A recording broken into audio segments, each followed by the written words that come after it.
Welcome to Mahalakshmi vlog channel. எல்லாரும் எப்படி இருக்கீங்க? எல்லாரும் நல்லா இருக்கீங்களா? வாங்க அப்படியே போய் கேரம் விளையாடலாம் அப்படி சொல்லிட்டு நேற்று எல்லா வேலையும் முடிச்சுட்டு பூஜையெல்லாம் பண்ணி முடிச்சிட்டேன். சரிங்களா? நம்ம வேல் பூஜை பண்ணியிருந்தோம்ல, அன்னைக்கு எடுத்த வீடியோ தான் இந்த வீடியோ. அப்புறம் சரி போர் அடிக்குதுன்னு சொல்லிட்டு நான் சரி கோலம் போடலாம் சொல்லி கோலம் நோட்டை எடுக்கும் போது என் பையன் மகா கேரம் விளையாட வரவே மாட்டேங்கிற மகா. என் பசங்க என்னை அம்மான்னு கூப்பிட மாட்டாங்க, மகான்னு பேர் சொல்லி தான் ஃப்ரெண்டு மாதிரி தான் கூப்பிடுவாங்க. அதனால் மகா கேரம் விளையாட வரவே மாட்டேங்கிற மகா, நானும் எத்தனை வாட்டி கூப்பிட்றேன் மகா, வா மகா ஒரு டைம் நம்ம 2 பேரும் சேர்ந்து விளையாடலாம் அப்படி சொல்லி கூப்பிட்டான் என் பையன். சரி ராகுல் அப்படி சொல்லிட்டு, எனக்கு கேரம்லாம் விளையாட தெரியாதுப்பா. அப்புறம் என் பையன் கற்றுக் கொடுத்தான். ஃபஸ்ட்டு கேரம் எப்படி காய் நடிக்கணுங்கிறதே எனக்கு தெரியாது, ஒரு அளவுக்கு தெரியும். சின்ன பிள்ளையில விளையாண்டுருக்கோம். அந்த சின்ன பிள்ளையில 90 பிறந்தவங்களுக்கு தெரியும். சின்னதாக பிளாஸ்டிக்கில் கேரம் விற்கும், பார்த்துருக்கீங்களா?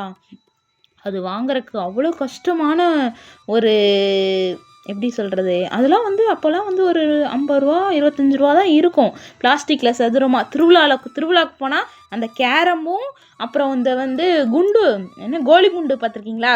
ரவுண்டாக இருக்கும் கோலி குண்டு, இப்படி மாற்றி மாற்றி விளையாடுறது, அதெல்லாம் வாங்கணும்னு ஆசையாக இருக்கும். அப்போல்லாம் நாங்கள் ரொம்ப கஷ்டப்படுவோமா, அதெல்லாம் வாங்கக்கூட காசே இருக்காது. அப்புறம் எங்கள் அம்மா தான் எங்களோட சின்ன சின்ன ஆசைங்கள்லாம் சின்ன வயசுலேயே நிறைவேற்றுவாங்க. அப்படிங்கும் போது அந்த திருவிழாக்கு போகும்போது எங்கள் அம்மாட்ட நாங்கள் கேட்போம். எங்கள் அம்மா வீட்டு வேலைக்கு தான் போவாங்க, 2 பொண்ணுங்க. எங்கள் அப்பா காசே வீட்டுக்கு கொடுக்க மாட்டார். அப்படி இருக்கும்போது நாங்கள் எதனாலும் எங்கள் அம்மாட்ட தான் போய் கேட்போம். எனக்கு அந்த கேரம் ஆசையாக இருக்குமா, எனக்கு அந்த கேரம் வாங்கி கொடுங்கம்மா, ஜோதினா என் தங்கச்சி, நானும் என் தங்கச்சியும் விளையாடுவோம் அப்படி சொல்லி கெஞ்சி எங்கள் அம்மா சரி. எங்கள் அம்மா எதனாலும் கேட்ட உடனே காசு இருந்துச்சுன்னா வாங்கி கொடுப்பாங்க, இல்லைன்னா இன்னொரு நாள் வாங்கி தரேன் மகா அப்படி சொல்லுவாங்க. அப்புறம் சரின்னு சொல்லி அந்த மாதிரிலாம் வாங்கி விளையாண்ட ஒரு காலம்லாம் எனக்கு ஞாபகம் வந்துச்சு. அப்புறம் ஒரு சின்ன இத்தினோடு கேரம் கூட வாங்க முடியாத ஒரு கஷ்டப்பட்டு தானே நம்ம இன்றைக்கி இந்த நிலமையில இருக்கோம். இன்றைக்கி என் பசங்களுக்கு நம்ம இவ்வளோ பெரிய கேரம் வாங்கி கொடுக்குற அளவுக்கு நம்மளை கடவுள் கொஞ்சம் நல்லா வச்சுருக்காரு அப்படிங்கிற மாதிரி தோணுச்சு. இந்த கேரம் பார்க்கும்போது எங்கள் ஃபேமிலியோட ஃப்ளாஷ்பேக்கு அப்படியே நான் போயிட்டேன். அதுபோது இதெல்லாம் ஒரு சின்ன சின்ன ஆசைகள் தானே கேரமு.